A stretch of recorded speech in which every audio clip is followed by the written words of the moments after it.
Attendez, avant de continuer, j'aimerais que vous répondiez à une question en toute honnêteté. Comment appelle-t-on une femme qui a assassiné sa fille nouveau-née à main nue, donné des prisonniers vivants en pâture à des animaux sauvages et fait uriner des hommes adultes de terreur rien qu'en entendant son nom? Vous l'appelez impératrice Wu Zetian, la seule femme empereur en 4000 ans d'histoire chinoise et probablement la dirigeante la plus psychopathe que le monde ait jamais connue. Voilà ce qu'aucun livre d'histoire ne vous dira clairement. Quand la plupart des gens pensent aux dirigeants brutaux de l'Antiquité, ils imaginent des hommes comme Caligula, Néron ou Hitler. Comparé à Wu Zetian, ces hommes font figure d'enfants de cœur. De 690 à 705, après Ji Matse, cette femme fit de la dynastie Tang son terrain de jeu personnel de torture systématique. Elle créa des méthodes d'exécution si créatives qu'elles devinrent des légendes d'horreur encore chuchotées en Chine aujourd'hui. Elle mit en place un réseau de police secrète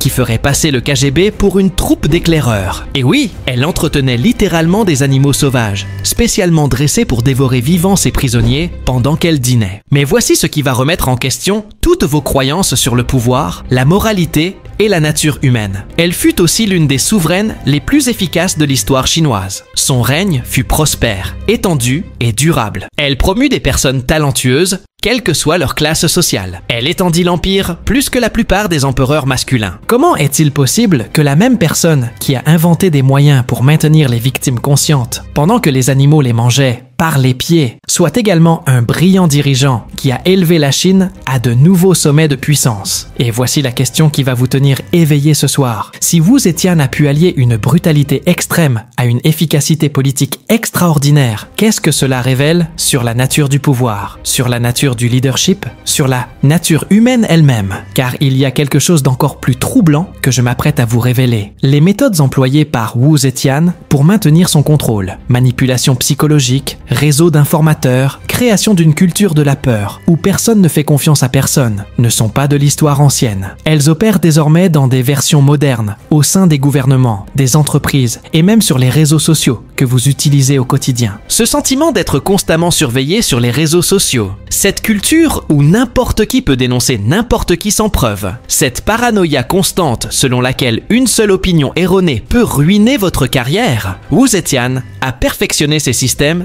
il y a 1300 ans. Mais avant d'aborder les liens modernes qui modifieront votre perspective sur le pouvoir contemporain, il est essentiel de comprendre l'ampleur des actes de cette femme. Car son histoire ne se limite pas à la brutalité ancestrale. Elle montre comment le pouvoir absolu transforme l'être humain en quelque chose de totalement différent. Et il s'agit de la façon dont ces transformations continuent de se produire aujourd'hui, d'une manière que vous reconnaîtrez immédiatement une fois que vous aurez vu les modèles. Préparez-vous, car nous allons plonger dans l'histoire sanglante de la transformation d'une concubine en l'empereur le plus terrifiant de Chine. Et lorsque vous aurez fini d'écouter cela, votre regard sur le pouvoir sera radicalement différent. Voici Li Wuzhao, une jeune fille de 14 ans, issue d'une famille de la classe moyenne de la Chine du 7e siècle. Cette jeune fille n'avait rien d'exceptionnel pour son époque. Elle n'était ni d'une beauté extraordinaire, ni issue d'une famille noble, ni particulièrement instruite selon les attentes impériales. Alors que vous vous inquiétez probablement d'obtenir des likes sur Instagram ou de réussir un examen, Li Wuzhao calculait exactement comment passer de la position la plus basse du harem impérial à la personne la plus puissante du plus grand empire du monde. Et il n'avait pas l'intention d'y parvenir par la séduction traditionnelle ou la manipulation romantique utilisée par d'autres concubines. Il élaborait un plan impliquant le meurtre d'enfants, la torture systématique et un génocide ciblé. L'ascension au pouvoir de Wu Zetian débuta de la manière la plus banale qui soit, comme concubine de rangs inférieurs de l'empereur Taizong. Dans le harem impérial,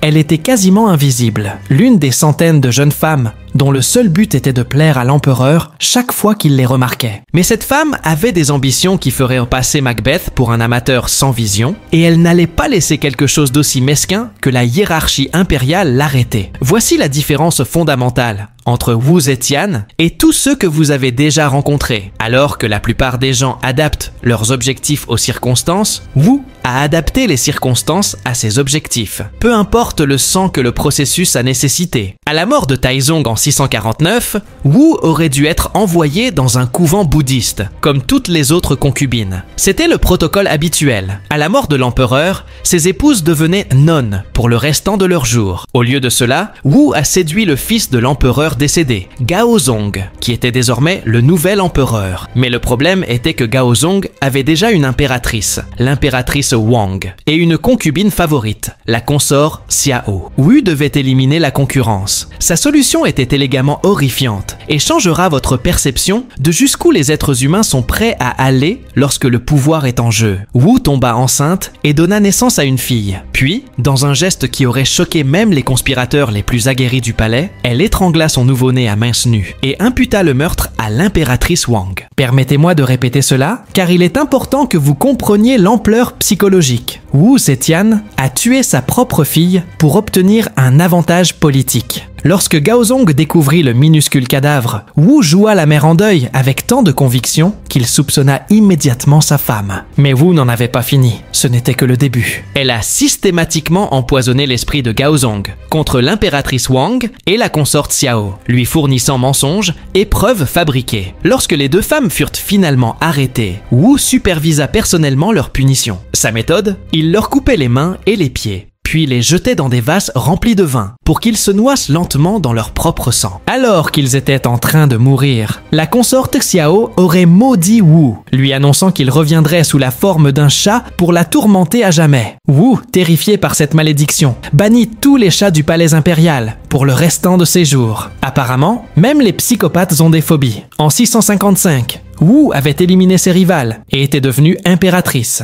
Mais ce n'était qu'un échauffement. Le véritable spectacle allait commencer. Et voici ce qu'il faut comprendre de la suite. Wu Zetian n'est pas devenu un monstre progressivement. Il l'était dès le début, mais il a finalement acquis les outils pour exprimer pleinement sa véritable nature. Avance rapide jusqu'en 695 après J1C, 10 ans après que Wu eut consolidé son pouvoir absolu. Nous sommes dans les chambres de torture impériales, au plus profond du palais interdit, où Wu a transformé la souffrance humaine en art scientifique. Un prisonnier, ancien fonctionnaire du gouvernement, qui a commis l'erreur de suggérer que Wu devrait peut-être consulter ses conseillers avant d'exécuter une famille entière, est préparé à ce que Wu appelle le traitement du porc humain. Mais revenons un instant en arrière pour comprendre comment nous en sommes arrivés là, car il faut voir l'évolution complète de la monstruosité. Une fois le pouvoir consolidé, Wu Zetian ne se contenta pas d'exécuter les gens. Elle étudia leur souffrance telle une scientifique perverse, inventant sans cesse de nouvelles façons de maximiser l'agonie avant la mort. Sa création la plus infâme était appelée le cochon humain. Wu faisait d'abord amputer les membres de la victime, puis il lui crevait les yeux et lui coupait les oreilles. On lui coupait la langue et enfin on la jetait dans une porcherie où elle se vautrait dans la crasse jusqu'à ce qu'elle meure d'infection ou de faim. Il utilisa cette technique sur ses anciennes rivales, l'impératrice Wang et la consort Xiao, après leur défaite et leur emprisonnement. Mais Wu souhaitait les voir souffrir et non mourir. Il leur rendait personnellement visite dans leurs cellules, se moquant d'elles lorsqu'elles implorèrent sa clémence avant d'ordonner le traitement humain-porc. Mais voici ce qu'aucun livre d'histoire ne vous expliquera directement. Wu n'était pas simplement cruel. Il créait un théâtre psychologique destiné à maximiser son impact sur la population. Vous souvenez-vous que j'ai mentionné l'existence de connexions modernes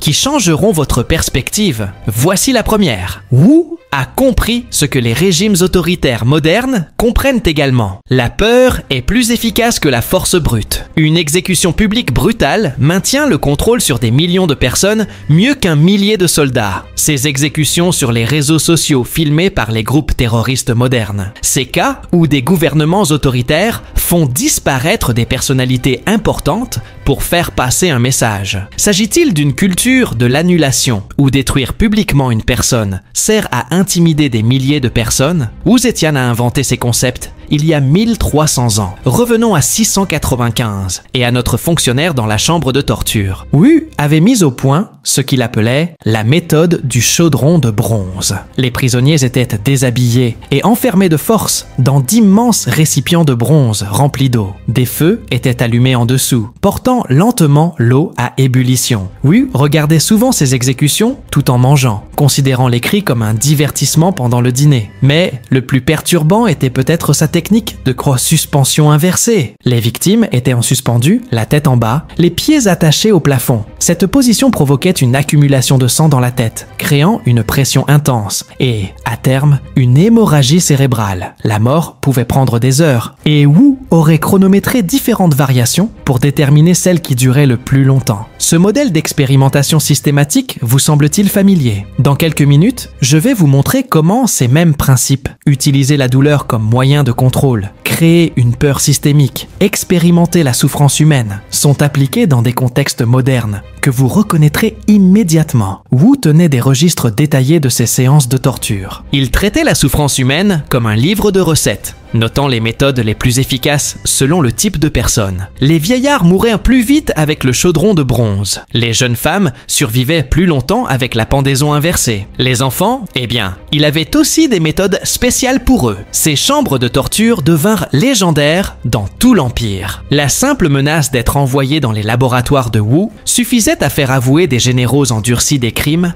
qu'ils n'avaient pas commis. Mais tout cela, la torture, les exécutions, le théâtre de l'horreur, n'était qu'une partie d'un système de contrôle bien plus sophistiqué conçu par Wu. Un système qui transforma l'Empire Tang tout entier en un état paranoïaque où personne ne pouvait faire confiance à personne. Le docteur Chen Weiming, historien de la dynastie Tang à l'université de Pékin, a passé 20 ans à étudier les documents impériaux de l'époque de Wu Zetian. Ses conclusions sont effrayantes. Ce que les gens ne comprennent pas, c'est que Wu Zetian ne gouvernait pas uniquement par la peur. Il avait créé le premier état de surveillance systématique de l'histoire de l'humanité. Nous disposons de documents sur ces fonctionnaires cruels. Un réseau de police secrète qui ferait passer la Stasi pour un amateur. Il ne s'agissait pas de gardes du palais ordinaire. Wu sélectionnait des psychopathes et des sadiques, puis leur donnait un pouvoir illimité pour enquêter, arrêter et torturer quiconque soupçonnait de déloyauté. Le professeur Liu Xiaoyuan, expert en psychologie historique à l'université de Shanghai, révèle des détails rarement évoqués publiquement. Nous avons analysé les techniques de Wu d'un point de vue psychologique moderne. Ce qu'elle a créé était essentiellement un système de conditionnement opérant à l'échelle nationale. Chaque acte de brutalité était calculé pour susciter des réactions spécifiques au sein de la population. Et le plus célèbre des fonctionnaires cruels était Lai Junchen, un homme si pervers que même les autres fonctionnaires du Wu le craignaient. Lai mit au point ce qu'on appelait les Tuot Distorture, qui consistaient à écraser les doigts avec des pinces métalliques, à enfoncer des lamelles de bambou sous les ongles, et à une technique particulièrement atroce consistant à forcer les victimes à avaler du vinaigre bouillant jusqu'à ce que leur gorge se dissolve. Le docteur James Morrison,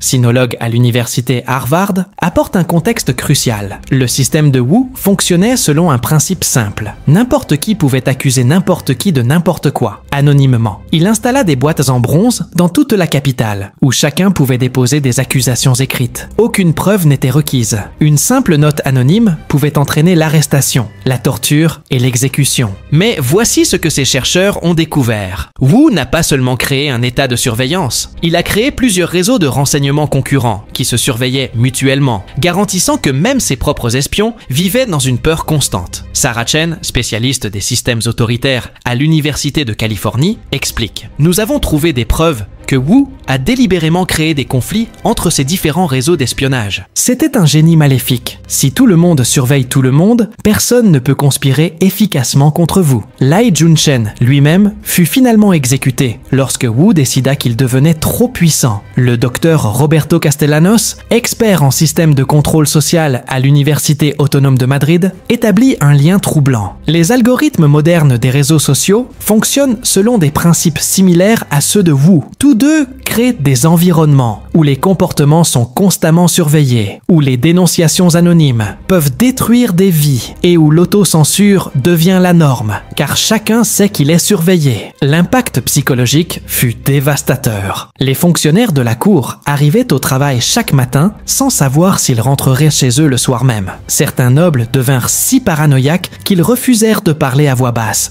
même chez eux. La professeure Maria González, psychologue spécialisée dans les traumatismes collectifs à l'université de Barcelone, a déclaré « Wu a créé un traumatisme à l'échelle nationale ». Lorsqu'on étudie les sociétés qui ont connu une surveillance de masse, que ce soit sous Staline, la Stasi ou les régimes modernes, on observe les mêmes schémas: méfiance généralisée, anxiété chronique et destruction du tissu social fondamental. Les agents secrets de Wu ne se contentèrent pas de recueillir des informations, ils les fabriquaient. Lorsqu'ils souhaitaient éliminer quelqu'un, ils introduisaient des preuves, falsifiaient des documents ou extorquèrent de faux aveux à des prisonniers pris au hasard. La vérité est devenue ce dont Wu avait besoin. Le docteur Park Sung-ho, spécialiste des documents Tang à l'Université nationale de Séoul, révèle « Nous disposons de lettres personnelles de fonctionnaires de l'époque, conservées dans les archives familiales. Elles décrivent une culture de terreur absolue où les familles cessaient de discuter de politique, même en privé, où les parents ne faisaient pas confiance à leurs enfants, où la société entière était atomisée par la peur. Mais la surveillance de masse et la torture systématique n'étaient que deux composantes du système de Wu. La troisième, son recours à des animaux sauvages comme bourreaux, révélait un niveau de créativité sadique qui défie encore l'entendement. Vous souvenez-vous de Li Wuzhao, cette jeune fille de 14 ans dont j'ai parlé au début, cette fille ordinaire qui cherchait à passer du statut de concubine à celui d'impératrice? Voici ce que j'ai volontairement omis de vous dire à propos de sa transformation. Durant ses premières années au harem impérial, Wu n'était pas seulement une concubine ambitieuse, c'était une spécialiste de la nature humaine. Elle observait méticuleusement comment différentes formes de souffrance affectaient différents types de personnes. Elle prenait des notes mentales sur ce qui faisait craquer les hommes puissants, sur les terreurs spécifiques qui empêchaient les nobles de dormir la nuit. Je faisais des études de marché pour le moment où j'aurais un véritable pouvoir. Cette obsession pour l'étude de la souffrance humaine l'a conduite à son innovation la plus diabolique. Utiliser des animaux sauvages comme bourreaux. Tandis que d'autres empereurs collectionnaient des animaux exotiques pour leur prestige, Wu les collectionnait pour les tuer. Son palais n'abritait pas seulement la cour impériale, il abritait un zoo soigneusement organisé de bêtes mangeuses d'hommes. La ménagerie de Wu ressemblait à un bestiaire cauchemardesque. Des tigres affamés arpentaient des cages renforcées, leurs côtes visibles à travers une fourrure emmêlée. Des meutes de chiens sauvages, spécialement élevés pour l'agression, grondèrent derrière des barreaux de fer. Des ours mal nourris, délibérément provoqués, griffaient à leurs enclos. Et puis il y avait les loups, les favoris personnels de Wu, dressés pour chasser les humains comme des cerfs. Ce modèle de collecte d'outils spécifiques, à des fins spécifiques, vous semble-t-il familier? Car sur les réseaux sociaux modernes, on retrouve exactement la même mentalité. Des plateformes différentes, pour des publics différents, des algorithmes spécifiques pour des types spécifiques de manipulation émotionnelle, des outils soigneusement sélectionnés pour un impact psychologique maximal. Wu avait numérisé le contrôle social, mais il est 300 ans avant l'existence de la technologie numérique. L'exécution était un véritable spectacle. Les prisonniers étaient traînés nus dans des arènes circulaires en pierre, tandis que Wu et ses invités observaient la scène depuis des plateformes surélevées, buvant du vin et dégustant des mets raffinés. L'ironie n'a échappé à personne. Des aristocrates raffinés dînèrent de canards rôtis, tandis que les humains devenaient le plat principal en bas. Chaque animal avait une fonction spécifique dans le système judiciaire pervers de Wu. Les tigres étaient réservés aux traîtres de haut rang, car elles croyaient que leur véritable nature correspondait au crime. Les loups étaient destinés aux fonctionnaires corrompus, des chasseurs de meutes pour des conspirateurs de meute, selon Wu. Les chiens sauvages étaient haute gardés pour les membres de la famille qui l'avaient trahi, car les chiens étaient censés être loyaux. Mais l'innovation la plus diabolique de Wu fut sa méthode d'alimentation rampante. Au lieu de laisser les animaux tuer rapidement, il les entraîna à jouer d'abord avec leur proie. On enseignait aux ours à frapper leurs victimes sans leur porter immédiatement le coup fatal. Les tigres apprenaient à immobiliser leurs captifs et à lécher leurs blessures, prolongeant ainsi leur agonie. Les chiens étaient les pires. Ils dévoraient souvent leurs victimes, en commençant par les pattes, les maintenant conscientes, le plus longtemps possible. L'idée de prolonger délibérément la souffrance pour un impact maximal vous semble-t-elle familière? Car c'est exactement ce que font les campagnes d'annulation modernes. Non seulement elles détruisent rapidement quelqu'un, mais elles prolongent l'humiliation publique sur plusieurs jours, voire plusieurs semaines, pour un effet dissuasif maximal. Wu tenait des registres méticuleux de ses exécutions, telle une savante folle. Elle documentait les animaux qui offraient les morts les plus instructives, ceux qui terrifiaient le plus le public, et les techniques qui provoquaient les souffrances les plus longues. Certaines de ces notes subsistent aujourd'hui, écrites de sa propre main, décrivant les spasmes de la mort humaine avec le même détachement clinique qu'une recette de cuisine. L'impact psychologique s'étendait bien au-delà des victimes. Wu faisait parfois défiler les condamnés devant les cages des animaux avant leur procès, leur permettant d'entendre les grognements affamés et de voir les sols tachés de sang. Nombre d'entre eux avouaient des crimes imaginaires pour échapper aux bêtes, préférant l'exécution par l'épée. Mais toutes ces techniques, la torture systématique, la surveillance de masse, les exécutions d'animaux, n'étaient que les symptômes d'un phénomène bien plus inquiétant, qui se tramait dans l'esprit de Wu Zetian, une paranoïa qui finirait par la consumer complètement. Tout ce système, la torture créative, la surveillance de masse, les exécutions d'animaux, le règne de la terreur, n'était pas le fruit d'un sadisme aveugle ou d'une folie pure. C'était l'aboutissement logique et inévitable d'une femme brillante qui comprenait quelque chose de fondamental sur la nature humaine que la plupart des gens refusent d'accepter. Wu Zetian savait que les êtres humains ne respectent le pouvoir que s'ils s'accompagnent de la capacité et de la volonté de recourir à une violence extrême. Tout le reste n'est que spectacle. Dans les années 690, la paranoïa de Wu avait atteint des niveaux pathologiques. Il voyait des complots partout, des ennemis dans chaque ombre et des traîtres derrière chaque sourire. Sa réponse ne consistait pas simplement à éliminer les menaces, mais à éliminer des lignées entières, des réseaux d'amis et quiconque pourrait théoriquement poser problème un jour. Les chiffres sont stupéfiants. Les archives historiques suggèrent que Wu a ordonné l'exécution de plus de 100 000 personnes durant son règne. Mais il ne s'agissait pas de meurtres aléatoires. Il s'agissait de purges systématiques, visant à remodeler la société chinoise selon sa vision perverse. Mais voici la partie qui va vous déranger. Wu avait raison. Son règne dura 15 ans, soit plus longtemps que celui de nombreux empereurs masculins considérés comme de grands dirigeants. Sous son règne, la Chine s'est développée, a prospéré et est devenue plus puissante que jamais. Elle a promu des personnes talentueuses, quelle que soit leur classe sociale. Elle a mis en œuvre des réformes qui ont bénéficié à des millions de paysans. Wu Zetian a prouvé que le pouvoir absolu, lorsqu'il est exercé avec une intelligence impitoyable, fonctionne réellement. Et c'est là toute l'horreur de son histoire. À mesure que Wu vieillissait, son emprise sur la réalité se relâchait et sa paranoïa se transformait en quelque chose d'encore plus inquiétant. Un délire total mêlé à une obsession surnaturelle. Celle qui avait autrefois calculé chaque meurtre se prenait désormais pour une déesse vivante, destinée à régner à jamais. Convaincue d'être la réincarnation de Maitreya, le futur Bouddha, elle commanda d'immenses statues d'elle-même, imitant une divinité, exigeant de ses sujets qu'ils vénèrent son image. Son palais devint un étrange temple dédié à sa propre immortalité. Elle s'entoura de diseurs de bonne aventure, d'alchimistes et de mystiques qui la nourrissaient de prophéties de plus en plus absurdes sur son royaume éternel. Wu consomma des pilules d'immortalité à base de mercure qui empoisonnèrent lentement son cerveau, aggravant ses délires. Sa peau devint grisâtre et ses cheveux tombèrent en touffes, mais il insista sur le fait qu'il s'agissait là des signes de sa transformation divine. L'intoxication au mercure a fini par la rattraper. Wu a commencé à souffrir de crises d'épilepsie, de violentes sautes d'humeur et de périodes où elle ne reconnaissait plus son propre reflet. Elle hurlait devant les miroirs, croyant qu'ils lui montraient ses ennemis plutôt qu'elle-même. La fin survint en 705, lorsque les ministres de Wu trouvèrent enfin le courage de se rebeller. Wu était trop faible et désemparée pour résister efficacement. La femme qui avait terrorisé un empire pendant des décennies a été discrètement évincée du pouvoir et est décédée peu de temps après, probablement d'un empoisonnement au mercure. Même sa mort était ironique, tuée par les traitements d'immortalité qui, selon elle, feraient d'elle une déesse pour toujours. Mais voici le cliffhanger final qui va changer votre point de vue sur le pouvoir moderne. Si Wu Zetian était capable de combiner une brutalité systématique avec une efficacité politique extraordinaire il y a 1300 ans, quelles versions modernes de ces techniques sont utilisées par les dirigeants contemporains? Ces algorithmes des réseaux sociaux qui surveillent chaque clic, chaque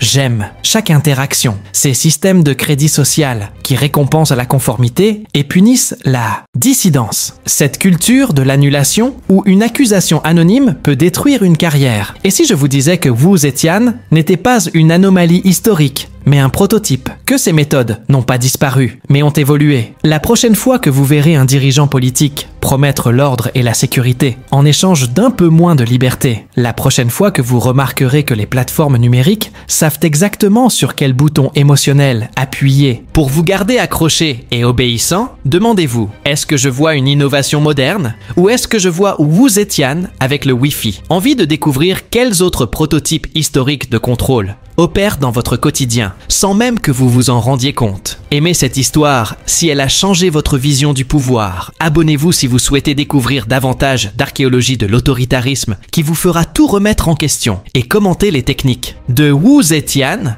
que vous reconnaissez dans le monde moderne. Car je vous assure que Wu Zetian a de nombreux concurrents pour le titre de dirigeant le plus brutal de l'histoire. Et certains de ses concurrents sont encore en vie aujourd'hui. Partagez ceci avec quelqu'un qui pense que les tyrans historiques n'ont aucune pertinence moderne. Car, comme l'a dit un sage, ceux qui n'apprennent pas de l'histoire sont condamnés à la répéter. Et ceux qui apprennent sont condamnés à regarder les autres la répéter.